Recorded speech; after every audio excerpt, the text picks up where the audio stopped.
the government has been trying to encourage city dwellers out of their cars and onto bikes. Last year, the Transport Secretary announced £2 billion to support new walking and cycling schemes. Since then, dozens of new low-traffic neighbourhoods have sprung up across England.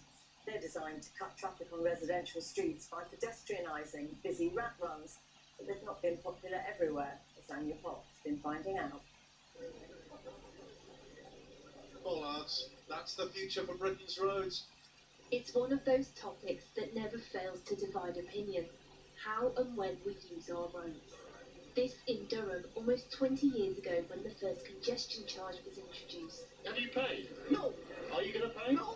They say that they're going to make sure that you pay. They're going to chase you down and... I don't care and chase them and I'll go to jail before I pay.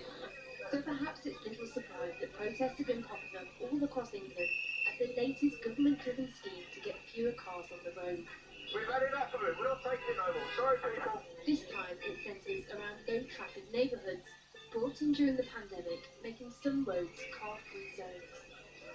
Up and down the country, communities are torn by the introduction of low-traffic neighbourhoods. Supporters say they make areas safer, cleaner and greener, but detractors say they just push the problem elsewhere, making other roads gridlocked and making life much harder for those who really need to drive. A small but passionate group of protesters gathered in London, Islington and Hackney this afternoon, frustrated at their councils for bringing in low-traffic neighbourhoods without consultation. And for you, as a blue badge holder, not driving isn't an option? No, absolutely not. No, I parked the car around the corner. I can't go on this march. It will be impossible.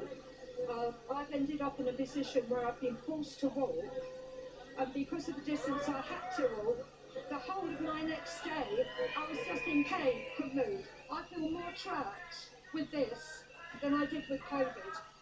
They're diverting the traffic into one area and they're actually causing more pollution because you've got cars standing still for quite a lot of time, you know, and it's also about public safety and your own safety. You know, I might be working and getting home at 9, 10, 11 o'clock in the evening. I don't want to be on public transport. I don't want to be waiting an hour for a train or a bus that's not going to turn up and it's going to be delayed. You know, I think I have a right to have a vehicle and to be a responsible user of that vehicle and manage my time. There are people that use cars for lifting to the shop, for example. Yeah, but taxis are still banned. I've got a £60,000 electric taxi. Yeah, I can't drive in and out my LTNs. I have to use certain routes.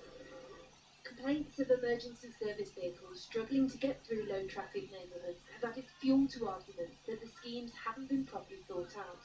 And a barrage of complaints from residents has caused the government to enforce consultations on any council getting funding from their £250 million pot.